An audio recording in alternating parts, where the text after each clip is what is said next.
Hello dear friends, एक बार पुनः आप सभी का आपके अपने YouTube channel S life knowledge में बहुत बहुत स्वागत है। तो आज की इस वीडियो में हम बात करेंगे ज्वालामुखी के बारे में, ज्वालामुखी उद्गार के बारे में। तो ज्वालामुखी के बारे में सारी बातें जो है आज की इस वीडियो के माध्यम से हम जानेंगे। ज्वालामुखी के प्रकार, ज्वालामुखी किस प्रकार से जो है निकलती है और उससे निकलने के बाद क्या क्या चीजें बनती है, सारी चीजों को इस वीडियो के माध्यम से समझेंगे। तो वीडियो पर आप लास्ट तक बने रहिएगा, सारी चीजें आपको इसी वीडियो के अंतर्गत जो है समझ में आ जाएंगी। ज्वालामुखी के बारे में जितनी भी बातें हैं, सारी बातें आज इस वीडियो में की जाएंगी। तो चलिए स्टार्ट करते हैं। तो सबसे पहले हम देखेंगे ज्वालामुखी होता क्या है और ज्वालामुखी कहते किसे हैं। तो पृथ्वी के मेंटल से तरल मैग्मा जिस क्रिया से बाहर आता है उसे ज्वालामुखी कहते हैं। पृथ्वी के मेंटल से तरल मैग्मा जिस क्रिया से बाहर आता है उसी को क्या कहते हैं, ज्वालामुखी कहते हैं। तो यहां पर हम जो है मेंटल क्या होता है इसके बारे में भी थोड़ी बहुत बात करेंगे कि मेंटल होता क्या है, ये मैग्मा जहां से निकलता है ये मेंटल जो है होता क्या है। उसके बाद देख लेते हैं तो मैग्मा जिस छिद्र से बाहर आता है, मैग्मा जिस छिद्र से बाहर आता है उसे क्या कहते हैं, उसे ज्वालामुखी छिद्र कहते हैं। तो चलिए देख लेते हैं ये मेंटल क्या होता है और मैग्मा किस प्रकार से जो है किस छिद्र के द्वारा बाहर आता है और वो किस प्रकार से जो है ज्वालामुखी का रूप धारण करता है। तो मान लेते हैं ये आपकी पृथ्वी की सतह हो गई। ये क्या हो गया, ये हो गई आपकी पृथ्वी की ऊपरी सतह जिसे क्रस्ट बोला जाता है। क्या बोला जाता है, क्रस्ट। इसके नीचे होता है मेंटल, इसके नीचे क्या होता है, मेंटल। ये जो आपका ऊपरी भाग होता है ये संपूर्ण पृथ्वी के संपूर्ण क्षेत्रफल का महज 1% होता है। कितना होता है, सिर्फ और सिर्फ 1% होता है। उसके बाद जो ये मेंटल होता है आपका, ये जो मेंटल है ये कितना होता है, ये होता है 83%, 83%। आपका क्रस्ट कितना होता है, ये 1% होता है। ये क्रस्ट जो है 1% होता है और जो आपका मेंटल है वो कितना होता है, 83% होता है। कितना होता है, 83% होता है। ये आपकी पृथ्वी की आंतरिक संरचना के बारे में जब आप पढ़ेंगे तो उसमें बेहतर तरीके से आप समझ पाएंगे। तो अभी तो हमें पढ़ना है ज्वालामुखी। तो चलिए देखते हैं, ये जो आपका मेंटल है, ये जो आपका मेंटल है इसमें क्या भरा हुआ है, इसमें जो ये जो आपका मेंटल है इसमें मैग्मा भरा हुआ है। मैग्मा क्या है, तो पिघली हुई चट्टानें हैं। पिघली हुई चट्टानों के रूप में क्या भरा हुआ है, इसमें मैग्मा भरा हुआ है, दहकता हुआ मैग्मा भरा हुआ है। और ये मैग्मा जब अधिक प्रेशर के कारण जो है पृथ्वी की ऊपरी सतह से जो है विस्फोट करता है और बाहर निकलता है। पृथ्वी की ऊपरी सतह में विस्फोट करता है और बाहर निकलता है, तो उसे क्या कहते हैं, ज्वालामुखी कहते हैं। तो ये मैग्मा जब पृथ्वी की ऊपरी सतह से प्रेशर के साथ विस्फोट कर बाहर आएगा तो उसे क्या कहेंगे, ज्वालामुखी। तो ये मैग्मा जिस छिद्र से बाहर निकल रहा है, ये मैग्मा जिस छिद्र से बाहर निकल रहा है ये आपका मैग्मा हो गया। ये आपका क्या हो गया, ये हो गया आपका मैग्मा। ये क्या हो गया, ये यहां पर क्या है, मैग्मा। ये है आपका मैग्मा जो पृथ्वी की सतह को जो है प्रेशर के कारण पृथ्वी की सतह में छिद्र करके बाहर आ रहा है। पृथ्वी की सतह में छिद्र करके बाहर आ रहा है और यहां पर जब ये बाहर आएगा तो ये मैग्मा धीरे धीरे ठंडा होगा। ये मैग्मा क्या होगा, धीरे धीरे ठंडा होगा और बन जाएगा लावा। जब मैग्मा ठंडा हो जाएगा तो क्या बन जाएगा, लावा। जब मैग्मा ठंडा हो जाएगा तो लावा बन जाएगा। तो ऐसा नहीं है कि जब ये प्रेशर के साथ निकलेगा तो हमेशा इसका प्रेशर बहुत अधिक हो, कभी कभी इसका प्रेशर जो है कम भी होगा। जब इसका प्रेशर कम होगा मैग्मा बाहर निकलेगा और इसका प्रेशर कम होगा तो ये मैग्मा जो है यही कहीं पर जो है गिर जाएगा, यही कहीं पर आसपास में ही गिर जाएगा। तो जब मैग्मा आसपास में गिरेगा तो धीरे धीरे वो इस प्रकार की जो है चट्टान का निर्माण करेगा। इसके आसपास ये मैग्मा गिरता जाएगा और धीरे धीरे ये चट्टान का निर्माण करेगा और यहाँ पर क्या होगा, इसके बीचों बीच में क्या होगा, छिद्र होगा जहां से जो है मैग्मा बाहर आता रहेगा। जब अधिक प्रेशर होगा तो ये मैग्मा जो है बाहर जाता रहेगा और आसपास में कम प्रेशर के कारण जो है चट्टानें बनती रहेंगी। तो जो आसपास इसके चट्टानें बनी, जो ये आसपास इसके चट्टानें बनी, इसे कहते हैं ज्वालामुखी शंकु। इसे क्या कहते हैं, ज्वालामुखी शंकु। ये क्या है आपका, ये है आपका ज्वालामुखी शंकु। ज्वालामुखी शंकु। ये हो गया आपका ज्वालामुखी शंकु। ये है आपका मैग्मा जो पृथ्वी की सतह में प्रेशर के कारण छिद्र करके बाहर आ रहा है, और जिस छिद्र से ये मैग्मा बाहर आ रहा है इसे कहते हैं, इसे क्या कहते हैं, इसे कहते हैं ज्वालामुखी छिद्र। ज्वालामुखी छिद्र। ये हो गया आपका ज्वालामुखी छिद्र। अब आगे बात करते हैं, ये मैग्मा निकलता रहेगा ज्वालामुखी छिद्र से, तो धीरे धीरे क्या होगा, ये जो ज्वालामुखी छिद्र है ये बढ़ता जाएगा। बार बार प्रेशर के कारण जो है यहां से मैग्मा निकलता रहेगा, यहां से जो है मैग्मा निकलता रहेगा, तो क्या होगा, ये जो ज्वालामुखी छिद्र है वो धीरे धीरे बड़ा हो जाएगा। तो जब ये ज्वालामुखी छिद्र बड़ा हो जाएगा, जब ज्वालामुखी छिद्र क्या होगा, बड़ा हो जाएगा, तो किसका रूप ले लेगा, वो ले लेगा क्रेटर का रूप। क्या बन जाएगा, क्रेटर। जब ज्वालामुखी छिद्र बड़ा हो जाएगा तो उसे कहेंगे क्रेटर। जब ज्वालामुखी छिद्र बड़ा हो जाएगा तो उसे कहेंगे क्रेटर। आगे बात करते हैं, ज्वालामुखी अभी भी निकल रहा है और धीरे धीरे क्या होगा, ये छिद्र और अधिक विस्तृत हो जाएगा, काफी बड़ा हो जाएगा, बहुत ही ज्यादा बड़ा हो जाएगा, बहुत ही ज्यादा विस्तृत हो जाएगा। तो उसे क्या कहेंगे, उसे कहेंगे कालडेरा। तो उसे क्या कहेंगे, कालडेरा। कालडेरा। जब ज्वालामुखी छिद्र विस्तृत होगा तो क्रेटर का रूप लेगा, परंतु जब क्रेटर बहुत ज्यादा विस्तृत हो जाएगा, बहुत ज्यादा बड़ा हो जाएगा, तो उसे कहेंगे कालडेरा। अब ये ज्वालामुखी धीरे धीरे क्या होगा, ये प्रेशर जो है इसका कम हो जाएगा, क्योंकि आप लोगों को पता है जब उसमें स्थान कम होगा, जब स्थान कम होगा और उससे कोई चीज निकलेगी तो अधिक प्रेशर के साथ निकलेगी। लेकिन जैसे जैसे जो उसका छिद्र बड़ा होता गया, जो है ज्वालामुखी छिद्र जैसे जैसे बड़ा होता गया, उसका जो प्रेशर था वो कम होता गया, तो धीरे धीरे क्या होगा, उसका प्रेशर बहुत कम हो जाएगा। तो जब ज्वालामुखी विस्फोट होगा, तो काफी बड़े छिद्र में जब ज्वालामुखी विस्फोट होगा, जब क्रेटर में ज्वालामुखी विस्फोट होगा, तो क्या करेगा, वो यहीं कहीं पर जो है रुक जाएगा, यहीं कहीं पर बीच में ही कहीं पर रुक जाएगा। वो पूर्ण रूप से जो है बाहर नहीं आएगा, या पूरे तरीके से बाहर नहीं आ पाएगा, क्योंकि जो उसका प्रेशर है वो कम हो चुका है।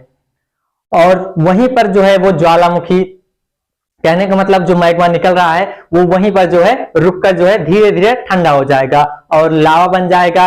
लावा से बनने के बाद चट्टान बन जाएगी, तो यहां पर क्रेटर में एक विशाल चट्टान बन जाएगी। क्रेटर में क्या होगा, एक विशाल चट्टान बन जाएगी, और अब विशाल चट्टान बनने के कारण जो है वहां पर विस्फोट नहीं हो पाएगा, वहां पर जो है मैग्मा बाहर अब नहीं आ पाएगा। तो ऊपर तो गड्ढा जो है आपका कालडेरा काफी विस्तृत हो चुका था, तो ऊपर तो उसी प्रकार से जो है गड्ढा निर्मित हो चुका है। अब उस गड्ढे में क्या होगा, वर्षा का जल। कौन सा जल, वर्षा का जल। उस गड्ढे में वर्षा का जल जो है भर जाएगा। वर्षा का जल जो है उस कालडेरा में, कालडेरा नामक उस छिद्र में जो है भर जाएगा, और वो जो कालडेरा है वो काफी ज्यादा विस्तृत है, तो उसे नाम दिया जाएगा कालडेरा झील। कौन सा नाम दिया जाएगा, कालडेरा झील। कालडेरा झील। ये हो गया आपका कालडेरा झील। तो सबसे पहले ज्वालामुखी छिद्र, जब ज्वालामुखी छिद्र बड़ा हुआ तो क्रेटर, जब क्रेटर और अधिक बड़ा हुआ तो कालडेरा, और कालडेरा में जब विस्फोट बंद हो गया, विस्फोट होना जो है रुक गया, तो उसमें जो है वर्षा का जल भर गया। वर्षा हुई, वर्षा का जल भर गया, तो वर्षा का जल जब भर गया उसमें, तो उसे कहेंगे कालडेरा झील। तो चलिए देखते हैं, जब ज्वालामुखी छिद्र बड़ा हो जाता है, जब ज्वालामुखी छिद्र बड़ा हो जाता है तो उसे क्रेटर कहते हैं। क्रेटर का आकार जब बड़ा हो जाता है, जब क्रेटर का आकार, क्रेटर का आकार क्या हो जाता है, बड़ा हो जाता है, तो उसे कालडेरा कहते हैं। जब ज्वालामुखी छिद्र का आकार बड़ा हुआ तो उसे क्रेटर कहते हैं। जब क्रेटर का आकार बड़ा होता है तो उसे कालडेरा कहते हैं। तो उसे क्या कहते हैं, कालडेरा कहते हैं। अब कालडेरा में, अब जब कालडेरा में विस्फोट रुक जाता है, जब कालडेरा में विस्फोट रुक जाता है, कालडेरा में विस्फोट रुकने का कारण, तो क्रेटर का जो आकार होता है, जो उसका क्रेटर होता है, वो काफी विस्तृत हो जाता है, उसका छिद्र बहुत ज्यादा बड़ा हो जाता है, जिस कारण प्रेशर कम बन पाता है। जिस कारण क्या होता है, प्रेशर कम बन पाता है और जो मैग्मा बाहर निकलने वाला होता है वो बीच में ही रुककर लावा बन जाता है, चट्टान बन जाती है बड़ी सी, जिस कारण वहां पर पुनः जो है उस प्रकार से जो है विस्फोट नहीं हो पाता है। तो आगे क्या होता है, जब कार्डेरा में विस्फोट रुक जाता है तो उसमें वर्षा का जल भर जाता है। वो छिद्र काफी बड़ा हो चुका है, बहुत विस्तृत हो चुका है, परंतु जब उसमें मैग्मा निकलने का प्रयास करता है तो बीच में रुक जाता है और उसके बाद जो है विस्फोट वहां पर बंद हो जाता है। परंतु वो गड्ढा जो बड़ा सा वहां पर छिद्र हुआ है वो अभी मौजूद है। तो जब वर्षा होती है तो उसमें वर्षा का जल भर जाता है। तो जब उसमें वर्षा का जल जो है भर जाता है तो उसे ही कहते हैं कार्डेरा झील। और ये कार्डेरा झील का जो पानी होता है ये हमेशा गर्म होता है। कार्डेरा झील का पानी कैसा होता है, तो गर्म होता है। क्यों गर्म होता है, क्योंकि उसके नीचे विस्फोट होता रहता है परंतु वो बाहर नहीं आ पाता है, जिस कारण जो है कार्डेरा झील का पानी जो होता है वो गर्म होता है। तो चलिए अब आगे देखते हैं। तो अब उसके आगे देखते हैं, अब देखेंगे ज्वालामुखी के प्रकार, क्योंकि हमें पढ़ना है ज्वालामुखी के बारे में। तो देखेंगे ज्वालामुखी के प्रकार। अभी तक हमने ज्वालामुखी छिद्र, क्रेटर, कार्डेरा, कार्डेरा झील, ज्वालामुखी शंकु इत्यादि चीजों को जो है हमने देखा। अब देखेंगे ज्वालामुखी के प्रकार। ज्वालामुखी कौन कौन से प्रकार की होती है और वो किस अवस्था में होती है, तो उसे कौन सा नाम दिया गया है, इन सारी चीजों को समझते हैं। तो ज्वालामुखी जो होती है वो 3 प्रकार की होती है। पहली होती है मृत ज्वालामुखी, दूसरी होती है सुषुप्त ज्वालामुखी, तीसरी होती है सक्रिय ज्वालामुखी। पहली मृत ज्वालामुखी, दूसरी सुषुप्त ज्वालामुखी, तीसरी सक्रिय ज्वालामुखी। तो अब इन्हें समझने के लिए आप जो है एक मरे हुए व्यक्ति का सहारा लीजिए मृत ज्वालामुखी को समझने के लिए। तो आप लोग बताइए, जो मरा हुआ व्यक्ति होगा वो कोई क्रिया करेगा? मरने के बाद उसमें कोई क्रिया होगी? किसी भी प्रकार की हलचल होगी? नहीं होगी, किसी भी प्रकार की वो क्रिया नहीं करेगा। तो जो मृत ज्वालामुखी है, जो मृत ज्वालामुखी है वो मरे हुए व्यक्ति के समान है। कैसी है? मरे हुए व्यक्ति के समान है। इसमें भी किसी भी प्रकार का विस्फोट नहीं होता है। तो जिस ज्वालामुखी में विस्फोट नहीं होता है, जिस ज्वालामुखी में विस्फोट नहीं होता है उसे कहते हैं मृत ज्वालामुखी। तो इसमें किसी भी प्रकार का जो है विस्फोट नहीं होगा। अब दूसरी बात कर लेते हैं, दूसरे प्रकार की ज्वालामुखी, वो होती है आपकी सुषुप्त ज्वालामुखी। अब सुषुप्त ज्वालामुखी के अंतर्गत किस प्रकार की ज्वालामुखी आती है, चलिए ये समझते हैं। तो इसे भी आपको जो है इंसान की लाइफ से या किसी व्यक्ति से जो है कंपेयर करना है समझने के लिए। तो मान लीजिए कोई व्यक्ति है जो अभी सो रहा है। क्या कर रहा है? अभी सो रहा है। तो जो व्यक्ति सो रहा है, जो व्यक्ति सो रहा है वो कंफर्म है कभी ना कभी उठेगा, परंतु जो व्यक्ति मर चुका है वो नहीं उठेगा क्योंकि वो मर चुका है। तो वो मृत ज्वालामुखी था जिसमें विस्फोट नहीं होगा। लेकिन यहां पर व्यक्ति क्या कर रहा है? सो रहा है। तो कभी ना कभी वो उठेगा और जब उठेगा तो उसमें जो है क्रियाएं होंगी, तो उसमें विस्फोट न होगा। तो उसमें क्या होगा? विस्फोट होगा। तो जिस ज्वालामुखी में विस्फोट कभी कभी होता है, जिस ज्वालामुखी में विस्फोट कभी कभी होता है, लगभग 20-20 वर्षों के बाद, 30-30 वर्षों के बाद जो है विस्फोट होता है, तो उसे कहते हैं सुषुप्त ज्वालामुखी। तो जो व्यक्ति सो रहा है वो जब उठेगा तो क्रिया करेगा और यकीन मानिए वो उठेगा क्योंकि वो सो रहा है। तो सुषुप्त ज्वालामुखी में विस्फोट होगा, लेकिन कब होगा ये नहीं पता है। विस्फोट सुषुप्त ज्वालामुखी में ये कहिए नहीं होता है, लेकिन कभी भी हो सकता है, कभी भी विस्फोट हो सकता है, लेकिन मृत ज्वालामुखी में विस्फोट नहीं होता है। अब तीसरे प्रकार की ज्वालामुखी की बात करते हैं। तीसरे प्रकार की ज्वालामुखी, तो यहां पर वो व्यक्ति जो है, जिस व्यक्ति की हम तुलना कर रहे हैं स्टार्टिंग से, वो व्यक्ति जो है ना तो सोया हुआ है और ना ही मरा हुआ है। ये इस समय जो है जाग रहा है या फिर जो है अभी सक्रिय अवस्था में है, अभी जो है जागने की अवस्था में है। तो जब व्यक्ति जो है जाग रहा होता है तो किसी ना किसी प्रकार की क्रिया कर रहा होता है, कुछ ना कुछ कर रहा होता है। तो उसी प्रकार आपकी सक्रिय ज्वालामुखी है, यहाँ पर जो है क्रियाएं होती रहेंगी, कुछ ना कुछ इसमें होता रहेगा। तो जो ये सक्रिय ज्वालामुखी है, ये जो सक्रिय ज्वालामुखी है, इसमें विस्फोट होता रहता है। और इस सक्रिय ज्वालामुखी में कभी कभी विस्फोट दिन में 2-2 बार हो जाता है, कभी कभी दूसरे दिन या फिर तीसरे दिन, परंतु इसमें विस्फोट होता रहता है। तो इसमें विस्फोट जो है होता रहता है, जिस कारण इसे सक्रिय ज्वालामुखी कहते हैं। मृत ज्वालामुखी में विस्फोट नहीं होता है। सुषुप्त ज्वालामुखी में विस्फोट कभी कभी होता है, सुषुप्त ज्वालामुखी में विस्फोट कभी कभी होता है, परंतु सक्रिय ज्वालामुखी में विस्फोट होता रहता है। जो है सक्रिय ज्वालामुखी में विस्फोट हमेशा होता रहता है। तो आई थिंक आप तीनों प्रकार की ज्वालामुखी को समझ चुके हैं। तो चलिए देखते हैं किस प्रकार से जो है इनको वर्गीकृत किया गया है, इसे जो है थोड़ा राइट करके हम समझते हैं। तो चलिए मृत ज्वालामुखी को देख लेते हैं और ये ज्वालामुखी कहां कहां पर पाई जाती है इसके बारे में थोड़ा चर्चा कर लेते हैं। तो हमने आपको बताया मृत ज्वालामुखी, इस ज्वालामुखी में कोई विस्फोट नहीं होता है, इस ज्वालामुखी में कोई विस्फोट नहीं होता है। तो ये जो ज्वालामुखी है मृत ज्वालामुखी, ये आपके भारत में पाई जाती है, म्यांमार में पाई जाती है, और कहां पर पाई जाती है तो ईरान में पाई जाती है।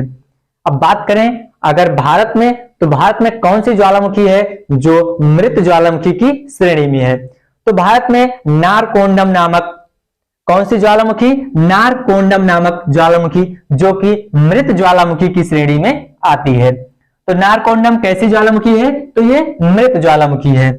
बात करें भारत में कितनी ज्वालामुखी पाई जाती है, तो भारत में मात्र 2 ज्वालामुखी पाई जाती है, एक नारकोंडम और दूसरा बैरम। ये आपकी नारकोंडम मृत ज्वालामुखी की श्रेणी में आती है और आपका जो बैरन है वो सक्रिय ज्वालामुखी की श्रेणी में आता है। दूसरा बात करें म्यांमार में, तो म्यांमार में पोपा पाया जाता है जो कि मृत ज्वालामुखी है। ईरान में देवबंद और कोहे सुल्तान। ईरान में कौन कौन सी ज्वालामुखी है जो मृत ज्वालामुखी की श्रेणी में है? तो देवबंद और कोहे सुल्तान, देवबंद कोहे सुल्तान। भारत में नारकोंडम, म्यांमार में पोपा।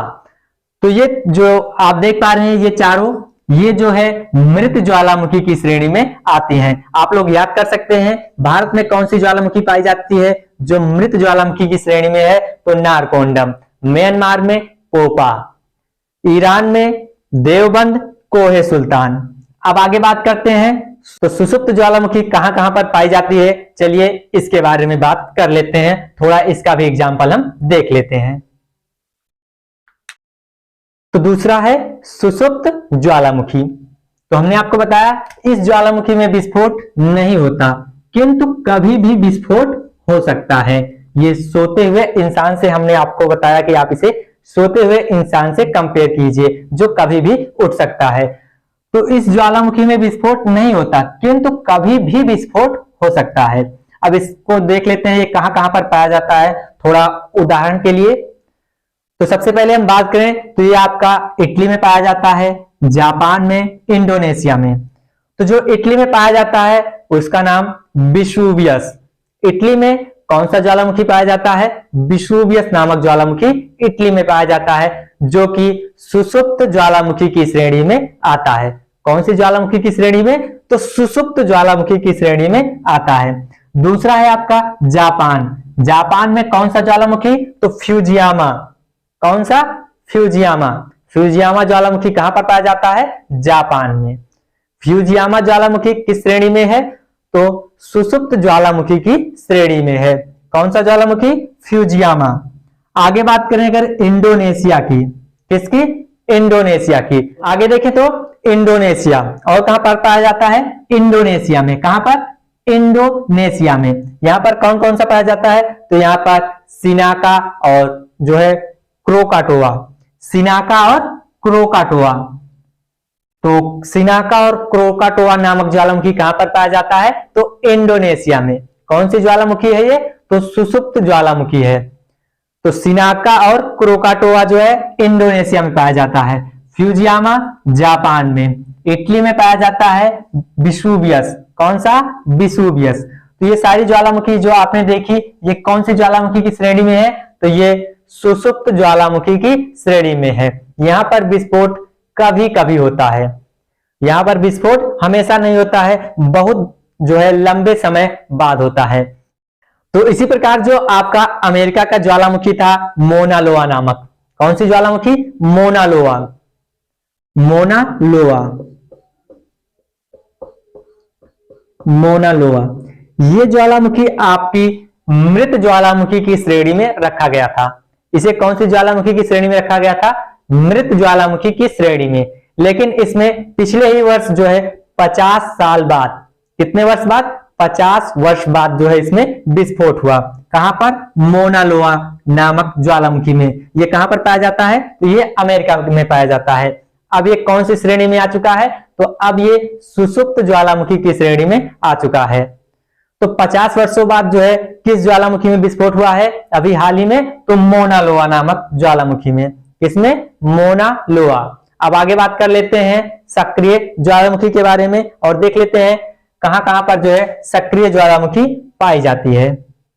तो अब बात कर लेते हैं तीसरे प्रकार की ज्वालामुखी, जो कि आपकी क्या है? सक्रिय ज्वालामुखी। तो इसमें हमने क्या बताया आपको? इसमें विस्फोट हमेशा होता रहेगा। तो इसमें हमेशा विस्फोट होते रहते हैं। यह सबसे घातक होता है, यह सबसे जो है खतरनाक होता है। अब बात कर लेते हैं ये कहां कहां पर पाया जाता है। तो आपके भारत में पाया जाता है कौन सा ज्वालामुखी? सक्रिय ज्वालामुखी। वो कौन सा है? बैरम। कौन सा है? बैरन। तो बैरन ज्वालामुखी जो है वो भारत में पाया जाता है, जो कि सक्रिय ज्वालामुखी की श्रेणी में आता है। कौन सी ज्वालामुखी की श्रेणी में आता है? तो सक्रिय ज्वालामुखी की श्रेणी में आता है बैरन। आगे बात कर लेते हैं तो आपका इक्वाडोर। कौन सा? इक्वाडोर। इक्वाडोर में कौन सी ज्वालामुखी पाई जाती है? कोटोपैक्सी। भारत में बैरन, इक्वाडोर में कोटोपैक्सी, इटली में स्ट्राम्बोली एटना, यूएसए में एस्पर, रूस में बेंजामियामी, बेंजामियामी, इंडोनेशिया में सुमेरु, इंडोनेशिया में सुमेरु। इंडोनेशिया में कौन सी ज्वालामुखी पाई जाती है? सुमेरु। तो ये सारी ज्वालामुखी जो है ये सक्रिय ज्वालामुखी की श्रेणी में है। तंजानिया में कौन सा पाया जाता है? तो किलीमंजारो। तंजानिया में किलीमंजारो, तंजानिया में किलीमंजारो।